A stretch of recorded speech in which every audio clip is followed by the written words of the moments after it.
section, our panel, a very important topic. The topic is shaping the future, Taiwan's convergence of AI, Web3, and hardware. I think it is meaningful to discuss this topic in Taiwan.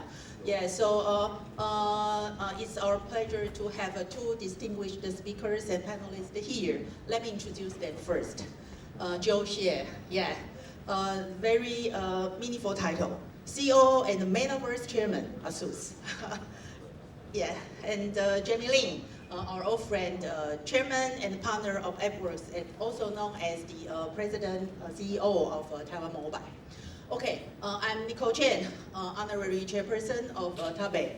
I think you have already know Taipei quite clearly under the introduction of Shallow. Okay, so let me give you a brief introduction about this topic today. As we have already known that the development of digital economy built upon the foundation of digital convergence. It is driven by the broadband society that propels digital transformation. Taiwan has showcased the remarkable performance in electronics, hardware manufacturing, particularly semiconductor industry. Coupled with the integration of information and communications technology, including big data, cloud services, AI, and software-driven technology integration. So the comprehensive development triggered by digital convergence has generated boundless expectation for digital transformation, Web3, and Metaverse. Cross-domain applications covered ubiquitous areas such as consumer markets in daily life, social media, e-commerce, organizational governance, education, industrial innovation, and development. The integration of software and hardware, the coexistence of virtual and real, and the cross-industry hybrid development are the trend of the era. At the same time, AI has become an important driver of enterprise transformation in recent years, from consumer integration, supply chain management, to innovative product design. AI applications are profoundly changing the game rules of the various industries. Furthermore, the convergence of AI and Web3 creates a new world of infinite possibilities and also accelerates the trend of software-hardware integration and drive the demand of the hardware as well. So today, we are delighted to have two speakers to discuss about the issue. So I would like to invite them to give their observation and insights because they are all play important role in their enterprise and take the lead role to this topic. So maybe 10 minutes for each, okay? Joe first. Okay, thank you. Thanks, Nico's introduction. Hi there, I'm Joe. I found that I might be the eldest one in this place, and no. Definitely, I'm the one. So you might ask why I'm here. ASUS is a hardware company. Why we are here? Because we do believe the Web 3.0 technology. We embrace the technology. So that's why last year we have a company named ASUS Metaverse Inc. And so that's how we commit to this technology. And we also create a platform. We call it the ASUS NFT Plaza. So it's for customer and for business. So it's for 2B and 2C. For 2C, the plaza that they can help the creators put their NFT works on for Switch. And And for 2B, we do have a VIP pass that help the company. They can create their own NFT infrastructures. So that's why we are here, and we do believe that technology like we invest a lot of R&D on the blockchain, the smart contract, etc. All based on the Web 3.0 spirit. So that's the reason, one of the reasons why I'm here. The second reason why I'm here is because we do believe the AI. So we start from the AI 1.0 to 2.0. So we starting from the imaging recognitions, the speech recognitions, all basic, all those foundation AI 1.0 to right now the most popular, the GAI 2.0. So we have our own foundation model. Not really our own foundation model, but we call it ASUS foundation model. It's based on the large language model, Bloom 176 or the Llama 2. So we put about 200 billion traditional contents, Chinese contents, to do the retrain. Because you know that Llama 2 or the, for example, Llama 2 or the ChatGPT, they're all based on the English contents, not that much traditional Chinese content. So that's why we put a lot of Taiwan contents and do the fine tune. So that will help the local people better use the GAI. So that's another reason that why we do believe the AI can really help the next generations. And another reason why I'm here is that we do believe that we can combine Web 3.0 and AI 2.0 together and help people more, because the GI can help the creator generate the content, and you can have your generated content put on our platform and to do the sales. And we do believe that ASUS, because we are the hardware company, we can put the hardware and the platform, the AI 3.0, everything together. And we have the channel, right? We sell a lot of PC products. We have e-tailers, right? So we can have a different channel offering for this world. And also we are the company that we do the supercomputing. We have the computing powers. We have we work with Jimmy to have to operate the supercomputers in Taiwan. So that's why we can have our own models available. So we can have a supercomputer. We have the edge. We can put all the hardware with the all the software and with all the web technologies, AI technology together.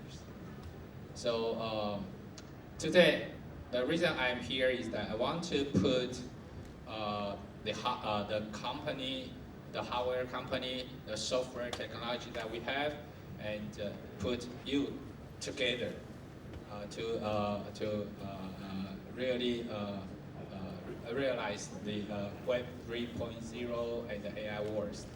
Thank you. Yeah, thank you, Joe. I think according to Joe's sharing, we can understand that ASUS is not only a big brand of Taiwan, very big brand of Taiwan. In the past, it has very important performance in the computer-related products.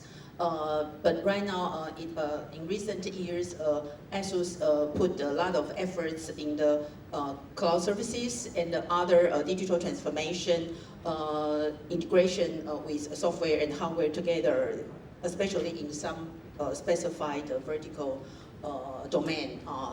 The performance is very good, and also very good, big commitment in AI area, because I'm also the chairperson of AI Foundation. There is a representative from ASUS as well. So thank you for sharing 10 minutes first, then I will ask you a question later. Right now, I'll pass the pass the floor to Jamie.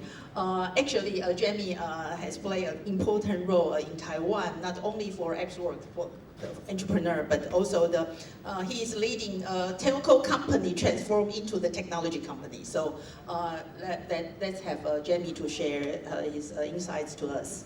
Thank you, Nicole. So many of you probably don't know, Nicole was my regulator for a few days. So she was the chairperson of the NCC, our National Communications Commission. When I assumed the CEO role at Taiwan Mobile. But not too long. I think she couldn't put up with me, so she left the NCC after a few days. Very happy to be here. Like Nicole said, I think AI and Web3 are indeed convergent. So it is based on our experience helping more than 120 active Web3 startups and more than 100 active AI startups over the past 6-7 years. So AppWorks started focusing on AI and blockchain startups since 2017. So what we are observing is a few trends. Number one, it is almost impossible for Web3 startups to scale if they don't apply AI, right? Because we know that with Web3 and blockchain, it's very easy for a project or service as you scale to churn out lots of data, both on-chain data and off-chain data. And for you to run your customer acquisition, run your customer retention, run your product design better, it's almost impossible for a person to look at the data and decide from the data how to proceed to the next step. So naturally, you need to apply AI. And the good thing is, with the proliferation of AI models, AI sort of is quickly commoditizing, right? So what we're observing is it's increasingly easy for our Web3 projects, for our Web3 startups to take whatever is available from the sort of one of the 300,000 models on Hugging Face and apply the best ones to their projects and immediately make their project much more efficient, right? So what we're observing is it's increasingly sort of crucial for Web3 startups, Web3 projects to learn how they can apply AI and give them an edge. So that's number one. The flip side, on the AI side, we're also observing increasingly the business model is turning from B2C or B2B to B to AI to AI to C, or B to AI to AI to B. So increasingly, both the supply side and the demand side are employing AI algorithms to help them find the best deal or facilitate transaction with the other side. And so once that's becoming it's in the process of becoming more mainstream, right? And once that's sort of more mainstream, then AIs need a way to transact with each other. And the easiest way for them to transact with each other is through crypto and blockchain, right? And especially blockchains are increasingly more compatible with each other with the rising of all of the different teleportation tools. So from the AI angle, observing our more than 100 AI startups, we're also observing the convergence of AI and blockchain, right? So it is, I think it is safe to assume that 10 years from now, there's probably not gonna be any Web3 companies that are not applying AI. And there's probably only also gonna be a small the minority of AI startups or AI companies that are not applying blockchain. So I think you can clearly see the two spaces that are colliding with each other right now and merging with each other over the next 5 to 10 years. In terms of hardware, right? I think as the blockchain evolved from proof of work to proof of stake, I think people are paying a lot less attention to the hardware because it's much easier to run a proof of stake node. You don't need to require building a FPGA chip or applying sort of high petaflops CPUs, GPUs. But with that said, we have been observing our staking as a service startups, and we realized that still, if a blockchain want to optimize its operation, you still need to optimize your node hardware, and so we do see sort of a need for sort of more prominent blockchains as they get to scale, start to work with hardware suppliers to build more customized hardware so that they can support their blockchain better. And on top of that, if you run your blockchain solely on the 3-4 major clouds, it's actually not a very decentralized sort of structure, right? But meaning that if God forbid, a few of these public clouds all go down together, your chain would halt, right? So increasingly, we're also seeing layer one blockchains or layer one, layer two blockchains leveraging customized hardware and proprietary data centers or locations to make sure that their blockchains are more resilient and decentralized. So when we're talking about hardware, we also see the sort of continuation of blockchain and hardware sort of getting closer with each other and partnering with each other. So to sort of share my 2 cents on what we're talking about today, those would be the points I want to make. Thank you. Okay, thank you, Jamie. I think it's about the convergence. So I think today's arrangement is very suitable and very good arrangement. Yeah, because ASUS is from the hardware, enter into the integration of software and provide the different vertical services as well, including the cloud services. And Jamie absorbed from the entrepreneur how to reshape. Combine hardware together, use a new technology such as big data cloud services and blockchain as well to reshape the industry. So, but I think it still have some issues, right? Yeah. So right now I'm going to raise some questions. Yeah. The first question is that maybe to Joe and Jamie as well. I think right now we are going to reshape the industry and creating the ecosystem, new ecosystem. So what do you see as the biggest challenge? Maybe not limited to one, okay? And most likely the opportunities for the convergence of including hardware and software, AI, and blockchain, metaverse as well. Yeah, Joe. Okay, let me start first. Not too difficult, right? Not technology. I asked Nico not to give me the difficult questions. Oh yeah, to do the conversion, I think first the company need to have a right DNA. Imagine, okay, ASUS, we have 8,000 more employees in Taiwan. About 4,000 are engineers. And those 4,000 engineers, almost 2,000 software engineers. So that's when you say ASUS is a hardware company, yes, that's before. But now it's changing. So that's why we can do the supercomputer cloud services. We can do the NFT. We can do the Web 3.0, etc. So that's one thing. You need to have a right DNA. You need to invest first, right? And second, I think that's also important. You need to have a very crazy boss. You. No, not like me. I am employee, right? We have a Johnny is a chairman. Remember, it's about 5 years ago. We have a robot called Zembo.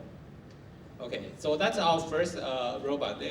The company need to have a dream, and that robot we are joking that at that time 5 years ago, the robot is can only be 2 years old boy because the brain is not smart. But thanks to the GAI, now we can say it's about 18 years old boy.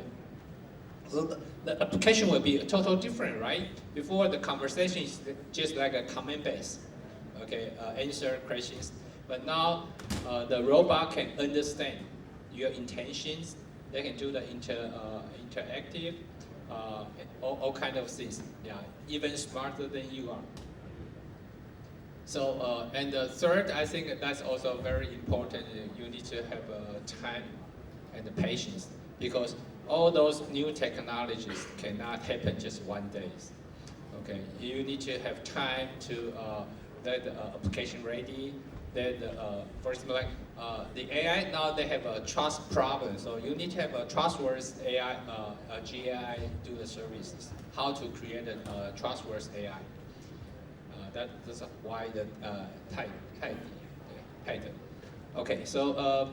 All those things that I think if the traditional companies, like traditional hardware company ASUS, if you want to move the next step, then that's something that we need to do. Yeah, thank you, Joe. So I think mentioned about the DNA. As we said that the software and the services has defined the world. Yeah. So I think the DNA, of course, is very important, but how to cultivate and train the talents, yeah, it's also a very important issue.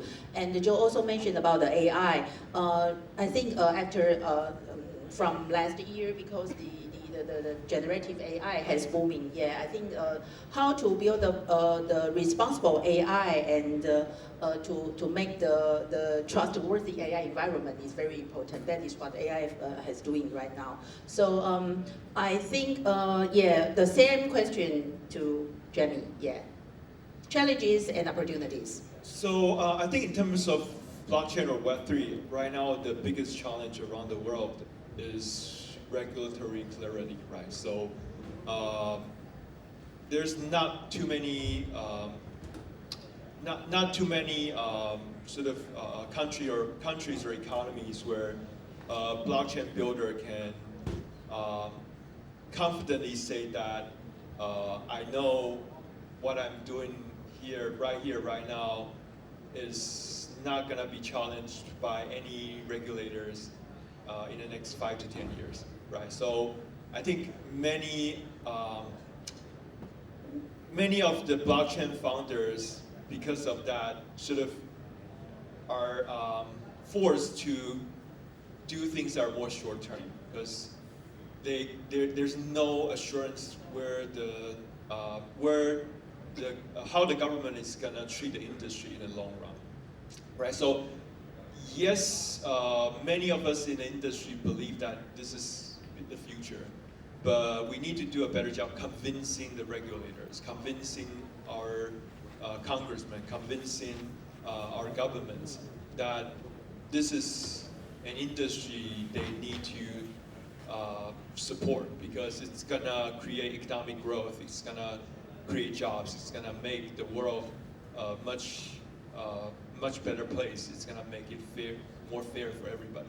Right now, I think the industry as a whole, we are not doing a good job with that. And the fact that the person that was trying to do the job for us last year turned out to be a phony, further hinders our ability to convince our regulators that sort of this is the industry they must support for the long run. So I think that's the biggest hurdle for everyone in the industry right now.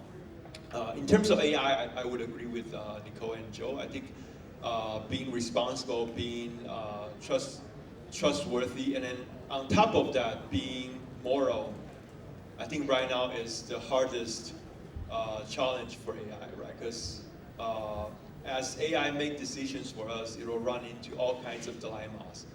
And even human beings ourselves, sometimes when we face with those dilemmas, we make bad choices, right? And if we're also not perfect, how are we going to teach the AI to be perfect, right? So I think in the next 5 to 10 years, human race as a whole will need to go through a lot of important debates on how we or AI should do facing all kinds of different dilemmas or trolley problems.